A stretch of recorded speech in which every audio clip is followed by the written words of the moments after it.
does that even mean, Bowers Game Corner?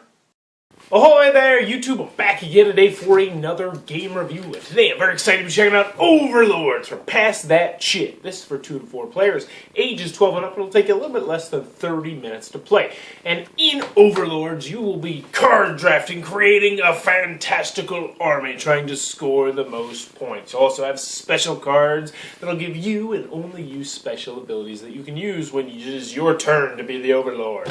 Sound intriguing? Let's open it up and see how it plays. Alright, Overlords from Past That Shit. What are my final thoughts? Let's go over the pros, let's go over the cons. First, on the con side, the game's not going to be for everybody. It is 2 to 4 players, which, if you got a bigger gaming group, might not be for you. Also, it is a strategy game, but it's not too terribly deep in strategy. I'd definitely call it more on the lighter side of strategy.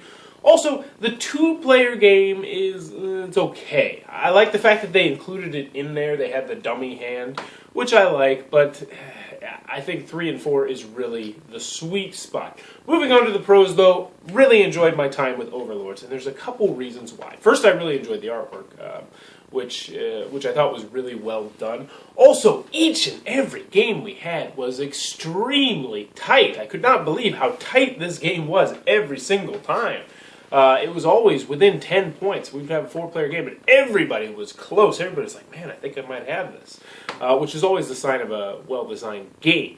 Also, I liked the cooperative version. I like the fact they threw that in there. I still think the Battle Royale, everybody against everybody, was the best mode of gameplay, but I like the fact they included the cooperative mode, and I thought it was pretty decent. I'd play it every once in a while. The last thing I really liked is this is a really quick game. It says less than 30 minutes, and it really is. I mean, it's just drafting and occasionally using special abilities, and I like that.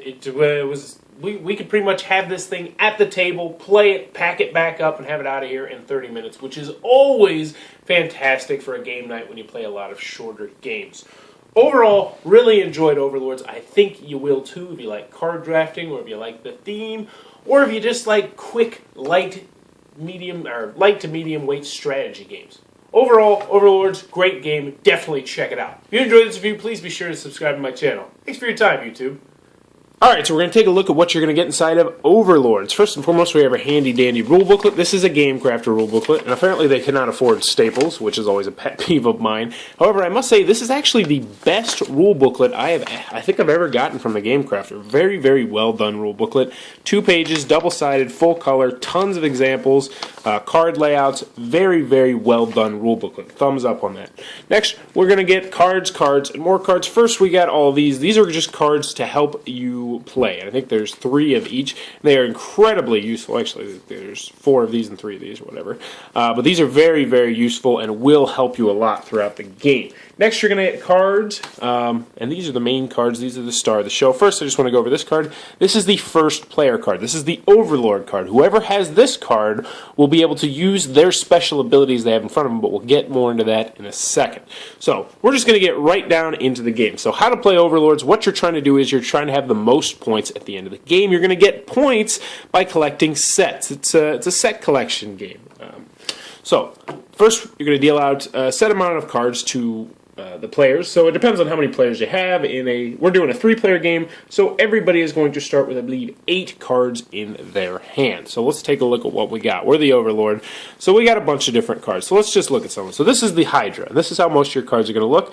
Essentially, if you have 1 Hydra in your pile, you get 3 points. If you have 2, you'll get 7, 3, 12, 4, 18, 5, 25. So that's worth a lot. Now, each Hydra card won't be worth 25, but the entire set of them will be worth 25.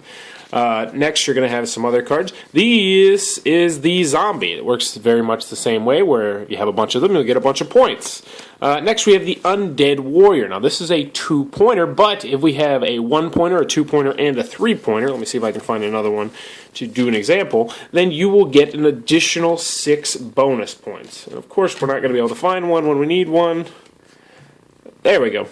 So, as we can see, this one is a 3. Now, if we had one of these in our pile, one of these in our pile, and then a 1-pointer, because this one's 2-pointer, this is a 3-pointer, we would not only get the 1, 2, and 3 points, but we'd also get the additional 6 bonus points for the set.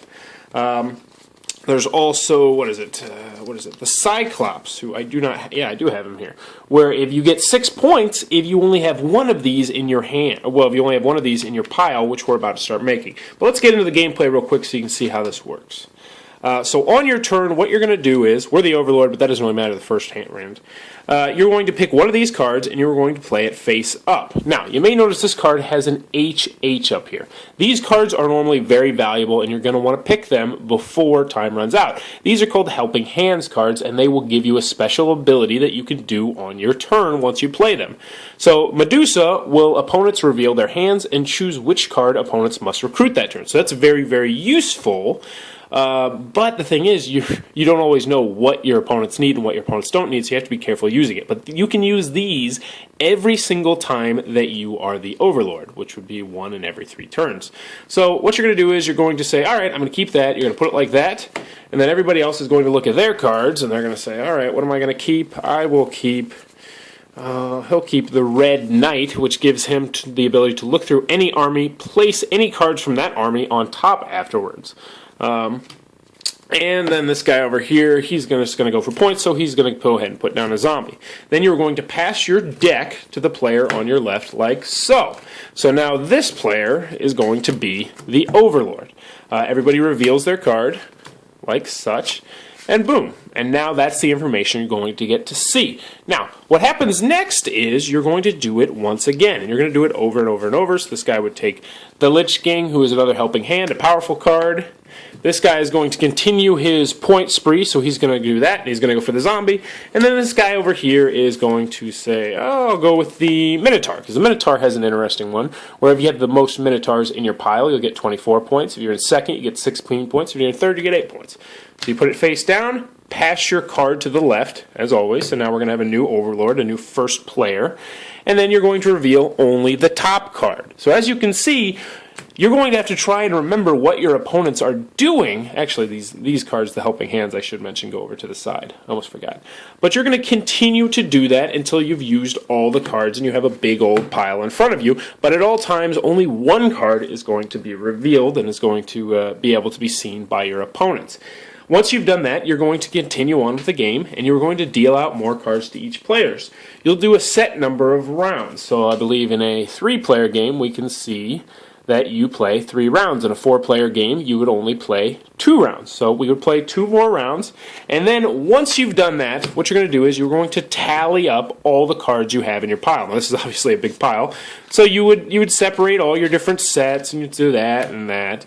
And so if you have only 2 of these, well, that's worth 7 points, and so on and so forth. You tally up all your points, and whoever has the most points is the winner of the game. Now, one more thing, these Helping Hand cards, I didn't really get to show you exactly what they do, but they're incredibly useful when it's your turn to be the Overlord. However, at the end of the game, they're only worth 2 points apiece, but anywho, you tally up the points, whoever has the most points will be the winner of the game, and that is how Overlords is played. That was the review for Overlords. For more reviews and previews, check back at Bauer's Game Corner.